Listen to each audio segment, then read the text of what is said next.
सभी भक्तों को जय श्री राम। तो आइए रामचरितमानस का संध्या का पाठ आरंभ करते हैं और एक बार फिर से राम नाम जपते हैं और इस धर्म की राह पर एक साथ फिर से एक बार चलते हैं। तो मेरे साथ बोलिए जय श्री राम। दोहा काम क्रोध मद लोभ रत ग्रहा सक्त दुख रूप ते किमि जानहि रघुपति ही मूड परे तम कूप। जो काम क्रोध मद और लोभ में रत हैं और दुख रूप घर में आसक्त हैं, वे श्री रघुनाथ जी को कैसे जान सकते हैं। वे मूर्ख तो अंधकार रूपी कुएं में पड़े हुए हैं। निर्गुण रूप सुलभ अति सगुन जान नहीं कोई। सुगम अगम नाना चरित सुनि मुनि मन भ्रम होई।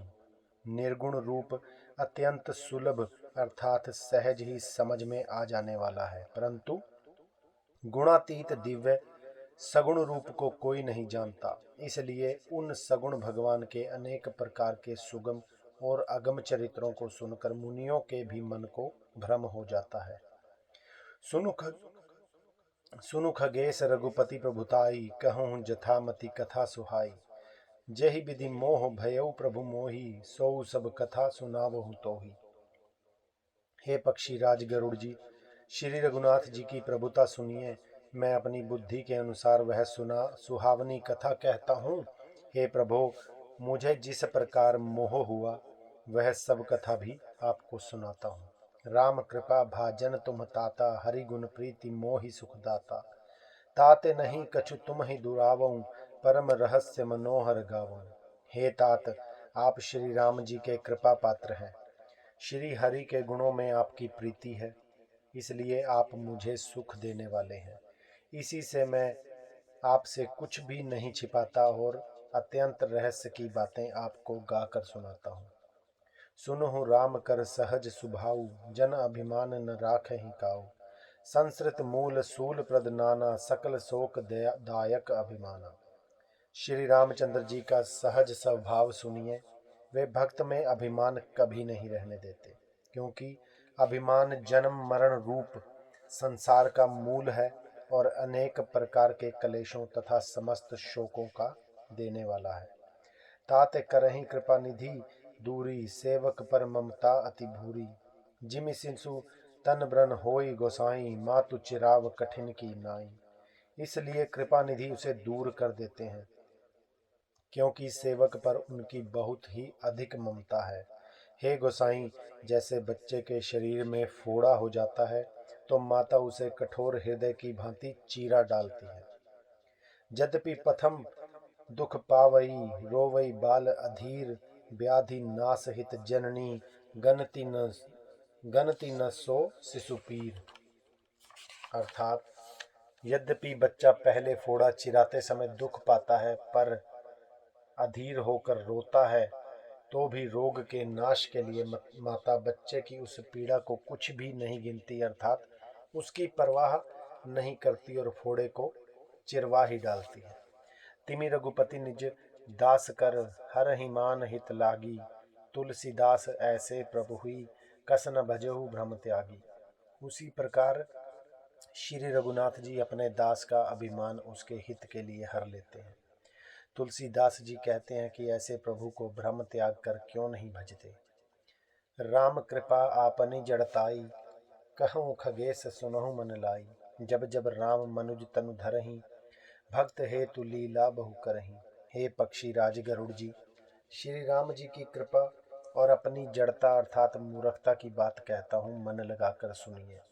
जब जब श्री रामचंद्र जी मनुष्य शरीर धारण करते हैं और भक्तों के लिए बहुत सी लीलाएं करते हैं, तब तब अवधपुरी में जाऊं बाल चरित बिलो की हर्षाऊं। जन्म महोत्सव देखूं जाई बरच पांच तह रहूं लो भाई। तब तब मैं अयोध्यापुरी जाता हूँ और उनकी बाल लीला देखकर हर्षित होता हूँ। वहां जाकर मैं जन्म महोत्सव देखता हूँ और भगवान की शिशु लीला में लुभाकर 5 वर्ष तक वहीं रहता हूँ। इष्ट देव मम बालक रामा शोभा बपुष कोटि सतकामा। निज प्रभु बदन निहारी निहारी लोचन सुफल करो उर्गारी। बालक रूप श्री रामचंद्र जी मेरे इष्ट देव हैं, जिनके शरीर में अरबों कामदेवों की शोभा है। हे गरुड़ जी, अपने प्रभु का मुख देख देख कर मैं नेत्रों को सफल करता हूँ। लघु बायस बपु धरि हरिसंगा, देखयो बाल चरित बहुरंगा। छोटे से कोए का शरीर धार कर और भगवान के साथ साथ फिरकर मैं उनके भांति भांति के बाल चरित्रों को देखा करता हूँ। दोहा लरिकाई जहाँ जहाँ फिरहीं, तहाँ तहाँ संग उड़ाऊं। झूठनी परई अजिर महा, सो उठाई करी खाऊं। लड़कपन में वे जहाँ जहाँ फिरते हैं वहाँ वहाँ मैं साथ साथ उड़ता हूँ और आंगन में उनकी जो झूठन पड़ती है वही उठाकर खाता हूँ।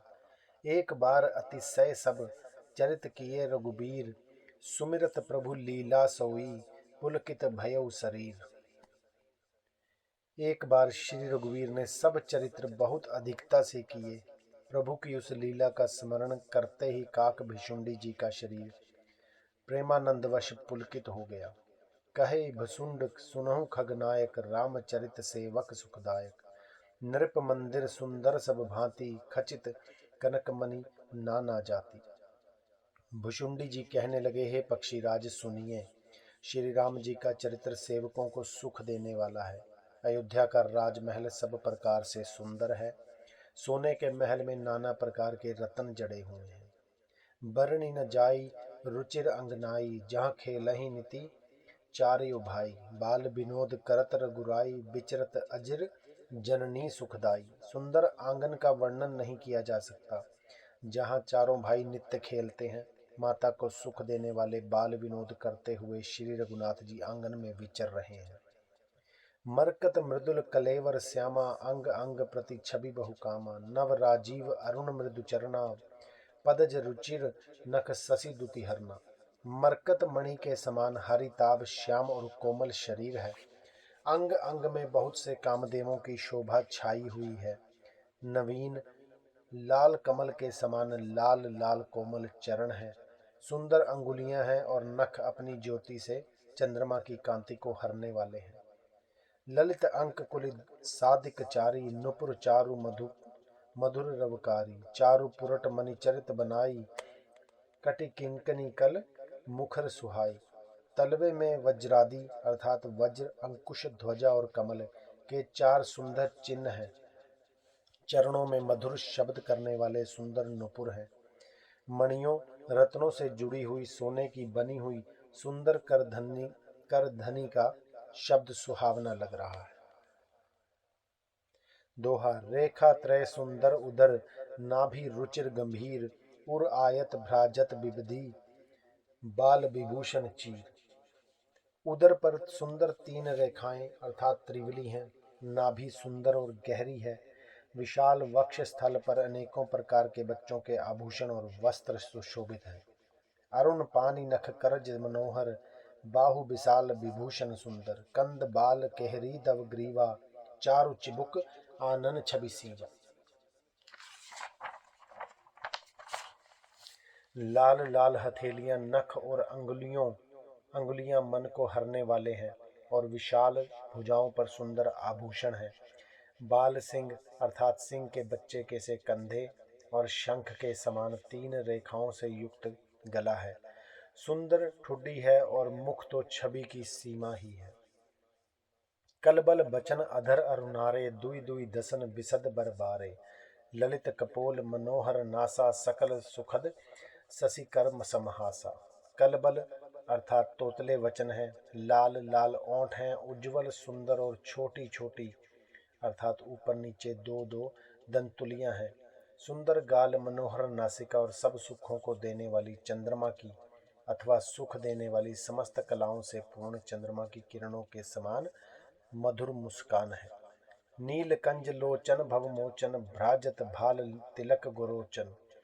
बिकट भ्रुकुटि सम श्रवण सुहाए, कुंचित कच मेचक छवि छाए।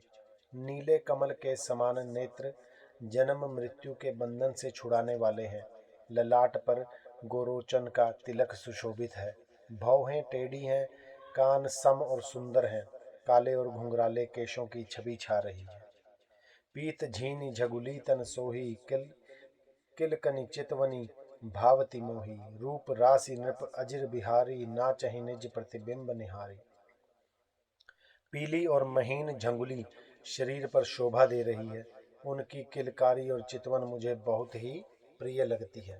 राजा दशरथ जी के आंगन में विहार करने वाले रूप की राशि श्री रामचंद्र जी अपनी परछाई देखकर नाचते हैं। मोहि सन कर ही विविध विधि क्रीड़ा, बरनत मोहि होती अति ब्रीड़ा। किलकत मोहि धरण जब धावहीं, चलऊं भागी तब पूप देखावहीं। और मुझसे बहुत प्रकार के खेल करते हैं। जिन चरित्रों का वर्णन करते मुझे लज्जा आती है, किलकारी मारते हुए जब वे मुझे पकड़ने दौड़ते और मैं भाग चलता तब मुझे पुआ दिखलाते हैं। दोहा।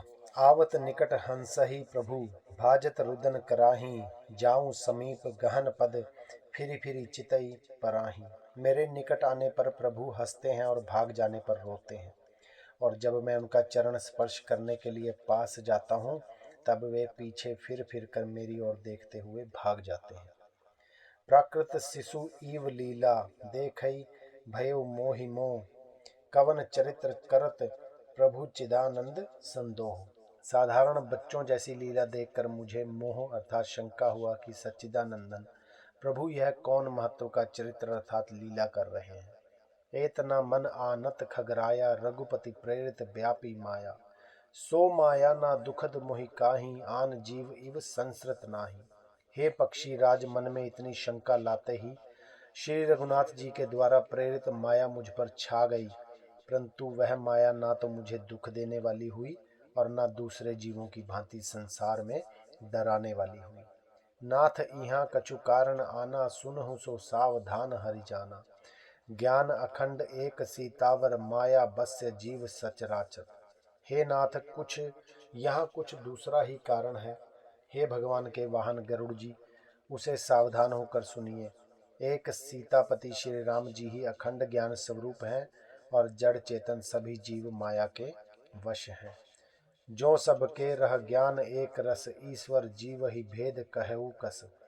माया बस जीव अभिमानी, इस बस से माया गुण खानी। यदि जीवों को एक रस अर्थात अखंड ज्ञान रहे तो कहिए फिर ईश्वर और जीव में भेद ही कैसा। अभिमानी जीव माया के वश है और वह सत्व रज तम इन तीनों गुणों की खान माया ईश्वर के वश में है।